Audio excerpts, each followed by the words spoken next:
My name is Jayce. I'm a data engineer with Beta Technologies. I got my undergrad and master's at UVM in data science. Been in Vermont my whole life, so it's pretty cool to, one, be talking about my skills here, but two, be applying my skills in the state because I thought I'd have to not be here at this point in time. So I guess we'll get right into it. So Beta Technologies is an electric airspace company. We're based in Burlington, or South Burlington, Vermont, right at the airport, which is pretty fun to see the planes take off and land. It's a little bit of distraction. But our goal is to build electric aircraft, as well as charging infrastructure, and then teach people how to fly these aircraft because nobody's built them before. So our main mission is to decarbonize aviation. We have two variants of our aircraft. On the left, actually, is our prototype serial number 1. On the right is our prototype serial number 2. And one is CTOL, or conventional takeoff and landing, that flies like a normal airplane. It just takes off of the runway, flies, and then lands. On the right is our VTOL variant, and that actually like hovers like a helicopter and then takes off in the sky. It can also land like a helicopter in an operation called transition. Safe, simple, pragmatic, and inspired by nature. On this slide here you can see people smarter than me in aircraft design modeled it after the Arctic tern, which is the longest migratory birds. So you can sort of see the resemblance. As I said earlier, our main goal is to decarbonize aviation. So here are some numbers into how much of an impact we make. And believe it or not, most flights are actually like things and not people. So we're targeting cargo instead of like air taxis, like a few other competitors. And we're hoping to make a difference there. This is, I think, from at some point late last year, I think. And this is our new manufacturing facility that opened up on the other side of the airport. So our plan, and we are actually just to build aircraft right here in Vermont and fly them off the runway to our customers. There's probably about 300-ish people in this photo, maybe a little bit less. But our company is just under 800 people now. And I started about 100-ish, and the company's grown from 7 to about 800 people in the course of 6 years. So it's pretty big growth. And this is our data team here at Beta. We cover everything from ingestion to serving to teaching other people at Beta. And a few of them are here today, so don't let them ask any questions because they know most of this by now. So most of the talk today is going to be focused about serial number 2 here. It's our prototype with the lift motors, and it's got more data sources on it than most of our pipelines and other aircraft, so it's most interesting and it's fun to talk about. So that airplane there is called Leah, and it collects many sources of data on the same computer Linux locker we have. So it has 6 Ethernet cameras at 30 FPS and a microphone, a bunch of sensors for essential flight like telemetry, so like flight controllers or power electronics or batteries or GPS. And it's also caked with instrumentation, so sensors for strain and vibration reporting at anywhere from 800 to 8,000 hertz. So lots of high frequency time series data. So how much data is that? You can see here it's about 11 gigabytes an hour video, about 570 billion telemetry points an hour. Instrumentations, 570 million, yep, and then 1.8 billion for instrumentation. And then all the data we've collected on these 2 aircraft to now is about just under 50 terabytes. So that's just like raw data ingested. So why so much data? Well, the whole goal of flight test is to go out and fly our aircraft and test something and learn from it and iterate potentially, or test something else out. So we really have a full-scale sort of testing system here where we start with collecting data at all sort of 4 levels here. We use simulation models, so code in MATLAB that simulates our aircraft. We have subscale models that mimic the full-scale aircraft at about a 1/5 scale. We have an Iron Bird that is all the power electronics actually just sort of stuck together to mimic the aircraft before we go like fly something. So if we change like a flight controller or an actuator, we can make sure it works before we go fly it. And there's analytics and data ingestion and data science at every step of the way. And when I got here at Beta, I was really excited to apply models and do data science stuff. But I quickly learned that I'm not going to build a better model than the engineer who's been doing this longer than I've been a thought in somebody's head. So the value really is in enabling engineers. So on the data team, our main stack is Linux, Python, and GitLab.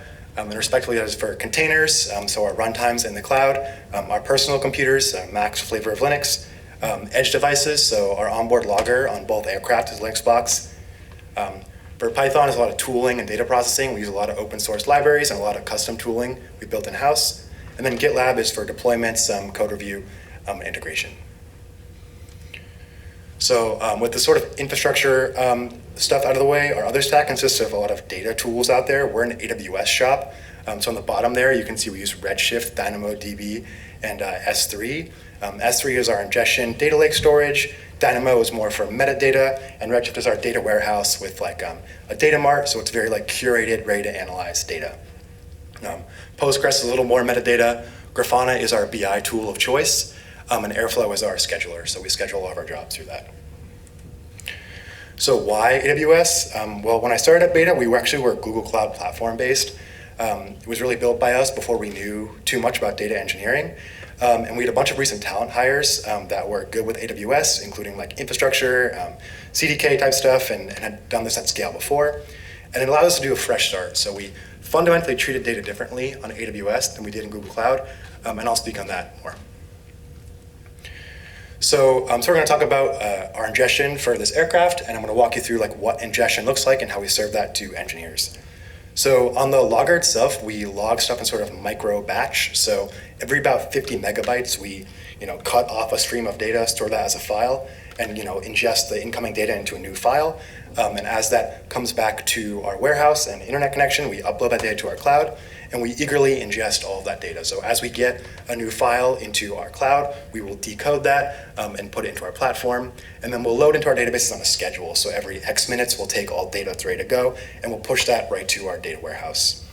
And all the scaling happens on AWS. So it happens under the hood and seamlessly, which is nice. We use Fargate for our runtimes, which is essentially managed Kubernetes. We submit jobs that say, I want to run this Python code with this much RAM and this much CPU. In about a minute, it says, here's your computer, and we'll tear it all down when you're done. And S3 for data storage, so about a lot of terabytes in there.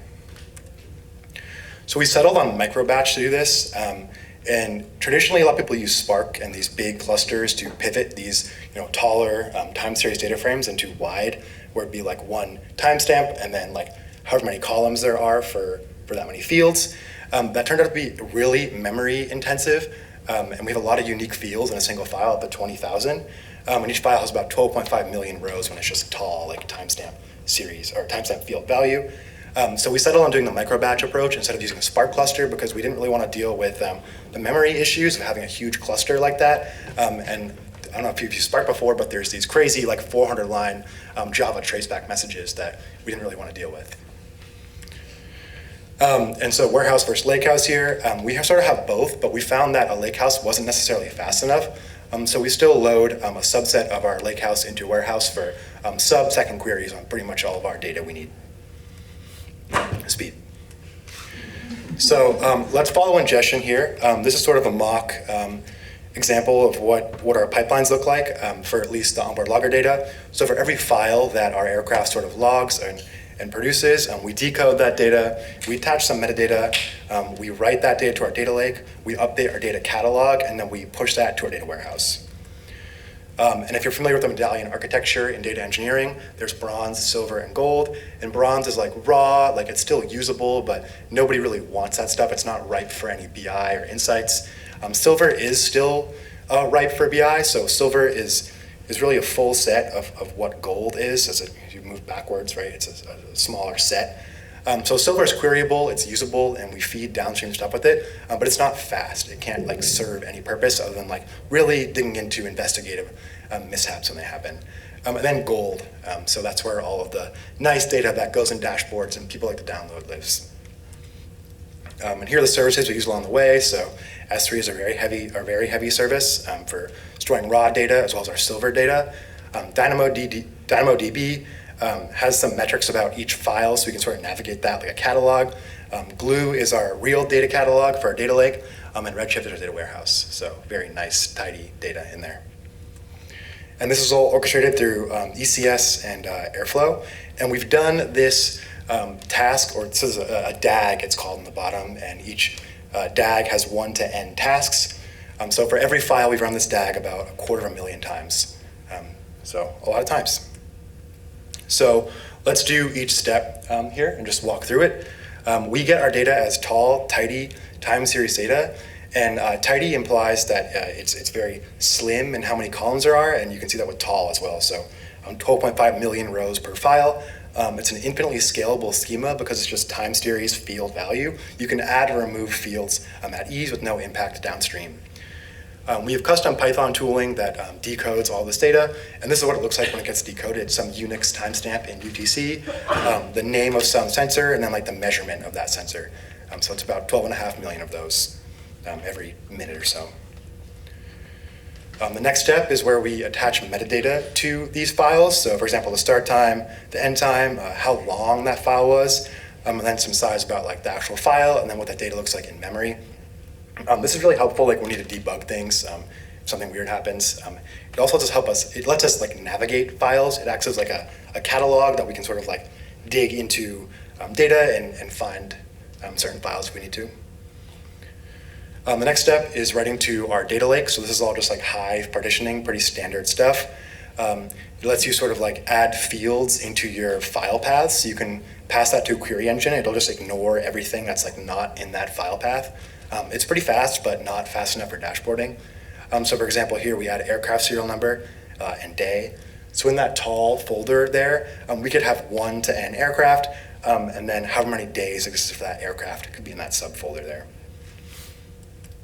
We then sort of just like poke our catalog and say, hey, there was new data, so that when downstream tasks and jobs and people go to query that data, the catalog knows it's there and it shows up. And then we do some transforming for our gold layer, which is redshift. So we read from bronze and silver. We eagerly transform as data comes in, and then we schedule or lazily load that data into our warehouse. We do that lazily because if we have 100 or so processes trying to load into warehouse at once, the warehouse doesn't really like that. We'd rather have sort of a batch ingest. So yeah, in our warehouse, we have 7 unique databases, around 30 tables, and 500 billion unique rows. And Redshift is kind of a beast. I'm not sure if anybody's used Redshift before. It has some quirks that we've come to understand, but once you figure out distribution style, which is like how data is stored on that disk, and then sort keys, which is how data is sorted on disk, and then column impression encodings, it's probably the cheapest, fastest warehouse out there. And then good table design as well. This all sort of blows away if you don't have good table design. We also practice like we play, so we have simulators that run simulated versions of our code and hardware. We log that data just like we do the real aircraft, and we push that data through the same pipeline. So people on the sim team or people on our flight test team who want to look at sim data, it's all in the same dashboard, same warehouse, same place to analyze it. So talk about some benefits of why we do batch here, and also tidy and tall data. Batch allows us to have sort of smaller runtimes. We don't have like one huge cluster processing a bunch of data at once. We sort of have like one small Docker container being orchestrated by AWS that just like takes the data, decodes it. It allows us to horizontally scale through AWS. AWS just like handles Fargate under the hood. As we want to use more compute, it will just give us more compute, which is really convenient. It allows us to use very like well-known and simple tools, so Pandas and Pyro. We don't need to mess with any nasty Java or Scala or PySpark with those huge Java tracebacks we don't like. So it's fast enough, and we have full traceability, right? For a single file, we have a full trace of like when we got it to how it ended up in our warehouse. So we have the ability to replay pipelines as needed. As I said before, tidy and tall, it's infinitely flexible with that sort of field column there. You can add or remove different rows, and it really has no impact. That's been very helpful, transitioning from R&D to more in-place hardware on the aircraft. It's allowed our hardware team and flight team to change things at will and not really mess with us. So it's been really helpful there. Right, robust to changes upstream, and it's super simple. It's just like 3 fields. And this is like an example of like what are we looking at in a warehouse. We still do tall and tidy data in a warehouse. So this is timestamp, aircraft SN, altitude and speed, for example, and we do pivot out a few of those field columns because it allows for faster querying. But this allows us to store 1 to n aircraft in the same table. So we're not like making a lot of tables or a lot of databases. It's just one table for all our aircraft. And you can just select star where aircraft ascend equals 2, and you get all that data. So we talked about how we get all this data into our warehouse, and great, it's all there. But how do we extract value? And this is where we sort of like fundamentally treat data differently on AWS. Redshift we sort of treat as an infinite stream of data, and we don't store anything special there. It's just got like all of time, all of our aircraft, all that value, and it's just sort of this like infinite stream of all this data. And how we actually extract value from that is in Postgres we store metadata. So we store data of like different flight tests or different flights or per se a landing. And we can say, all right, Postgres, give me all my landings. I'll go select all that data from Redshift because it's these timestamps and this aircraft ascend. And then we visualize that through Grafana, which acts as our BI tool as well as data catalog for our several hundred engineers. So you can see, for example, here in Postgres, we'll say, oh, flight test number 15, start time B, end time D. Let's just say Redshift has start time A to start time Z. So we can sort of interop there with Grafana to Postgres to just pull the data we need from Redshift, and that's what gets displayed in Grafana. I know a lot of services, but it's simple, I think.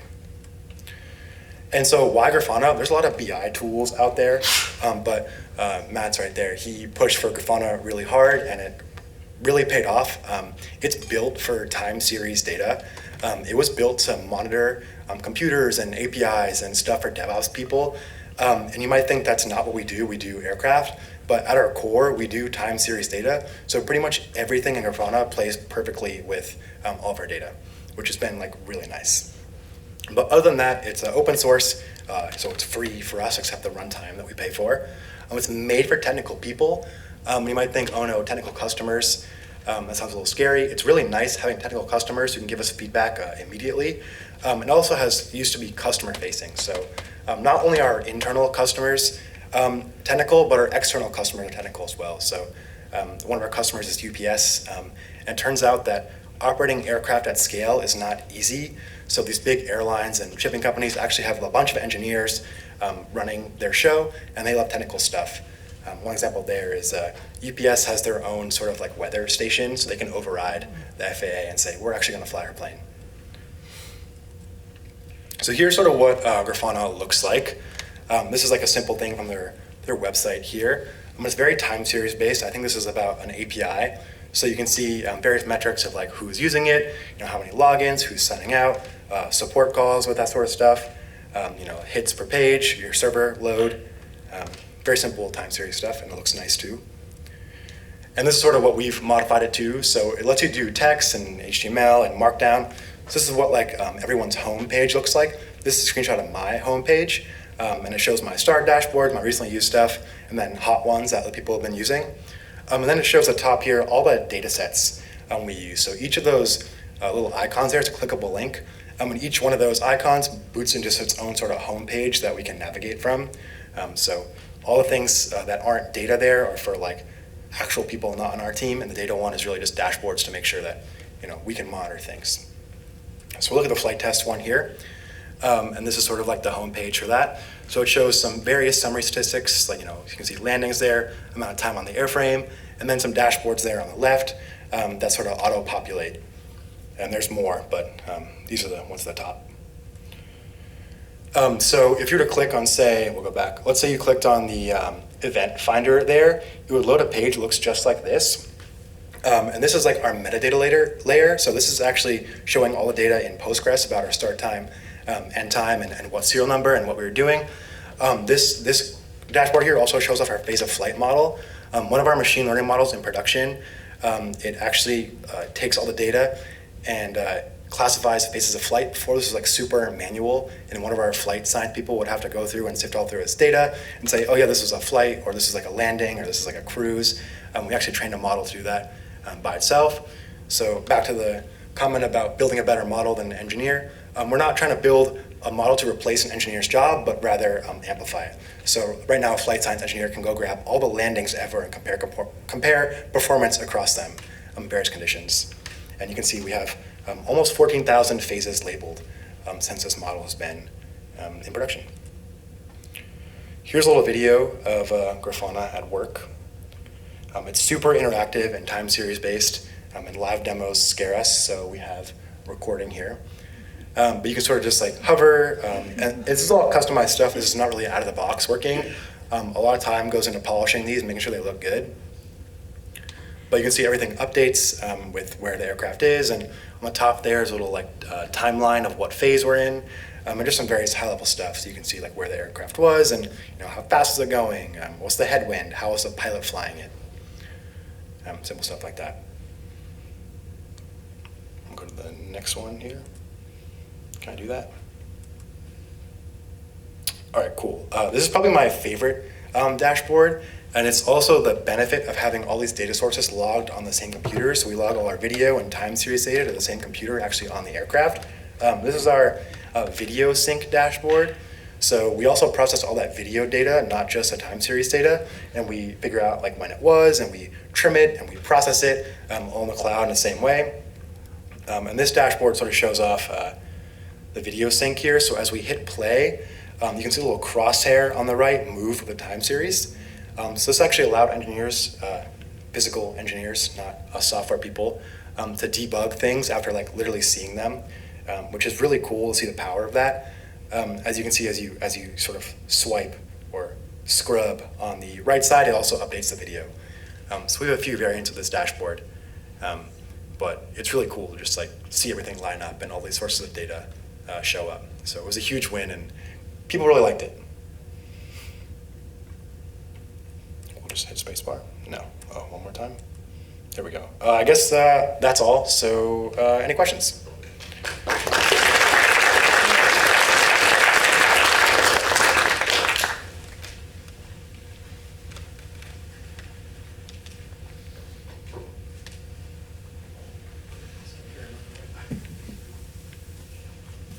Hey, great presentation. Thank you.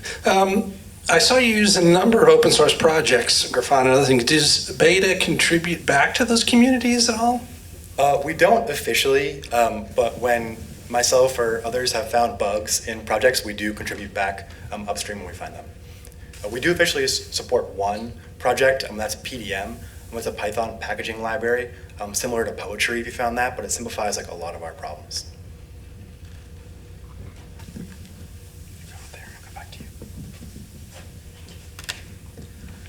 Thank you for that presentation, Jayce. I was wondering, do you use parallelism at any point? So I'm thinking MapReduce type stuff. If yes, can you speak to that, please? I wouldn't say we explicitly do it. I would say the one place we do it is when we're decoding. We get these sort of binary files logged. Instead of reading that single stream of bytes and decoding it in one thread, it's really cheap to scan that and sort of break it up. So that's our really only MapReduce case these days, where we'll break up those binary files and decode in parallel. Okay, thank you. How are you doing the orchestration of your Fargate containers? Yeah, all of that is through Airflow. We use some custom wrappers we wrote around Boto 3. Airflow has ways to do that itself, but they're a little bugged, unfortunately. So we sort of trigger Airflow to say, hey, run this task, and Airflow will spin up Fargate with these parameters on this container, and it'll run our code for us. So Airflow does pretty much all of the orchestration there. There was a control plane that's running Airflow that then is hooked into like the Lambda or the AWS API? Yeah. We don't really, what do you mean by control plane? I mean, so if you have work to be done, Airflow is running somewhere? Oh yeah, we use the managed workflows for Apache Airflow in AWS, and it's a little controlling, but it's also like fully managed, so we don't have to worry about like running Airflow or scaling that. It just sort of works. Yeah, cool. Another question? Someone else? Thank you. Oh. You don't get a question. Are there any tools out there that you really want to use that you haven't had the opportunity to yet? I think it would be cool to rewrite our entire data lake with Iceberg, but that's a little tricky in terms of prioritizing.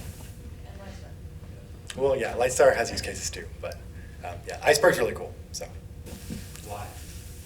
it's just like a really good data catalog for tabular data. It's all hooked into Arrow. It lets you write Spark. It lets you write Pandas. It lets you write whatever you want, and it has a really effective data catalog. So it's able to prune your searches very effectively. Thank you very much.